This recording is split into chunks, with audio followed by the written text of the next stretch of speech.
So hello guys, তো দেখুন এইটা হচ্ছে আমার পেট, আমার মিঠু, আমার ছোনটা মিঠু। এটা আমার ছোনো মিঠু। দেখুন এই যে একটু হাই করাতে তো সবাইকে। এই মিঠু একটু হাই কর, হাই কর একটু। তো গাইস দেখুন, আমি একদিন আপনাদেরকে বলিনি আমার একটা পেট আছে, তো আপনি এখন দেখে নিন। এটা হচ্ছে আমার পেট, আমার মিঠু। আসলে কি বলুন তো, আমি এর নাম মিঠু কেন রেখেছি আগে বলি। হ্যাঁ, আমার না একটা মিঠু নামে একটা টিয়া পাখি ছিল। তো আমি যখন এলকেজি না ইউকেজিতে পড়তাম তখন আমার কাছে ছিল। এবার একদিন ওকে না বেজিতে ধরে নিয়ে চলে গেছিলো, তাই জন্য মারা গেছিলো। তারপর থেকে আমার কাছে এই বিড়ালটা এসেছিলো, তো আমি তারপর থেকে এর নাম মিঠুই রেখে দিয়েছি। আর এই আমার কাছেই থাকে, আমার কাছেই খায়, আমার কাছেই ঘুমোয়। যে মাঝে মাঝে বাড়িতে থাকে না, মাঝে মাঝে থাকে বাড়িতে। দেখুন এটা আমার কিউটি মিঠু।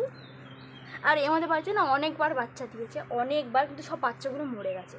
হ্যাঁ, একটা বাচ্চা বেঁচেছিল, ওকে ও পুরো নিখোঁজ, মানে ও বাচ্চা দিয়েছে। ও দেখাচ্ছি, এই কোথায় যাচ্ছিস? ওখানে কিছু নেই, ওখানে পিঁপড়ে মাছ। এই যে আমার মিঠু, আমার সোনা মিঠু। আপনাদের কাদের কাদের আমার মিঠুকে ভালো লেগেছে অবশ্যই জানাবেন কিন্তু কমেন্টে। হ্যাঁ, তো হচ্ছে বাই বাই।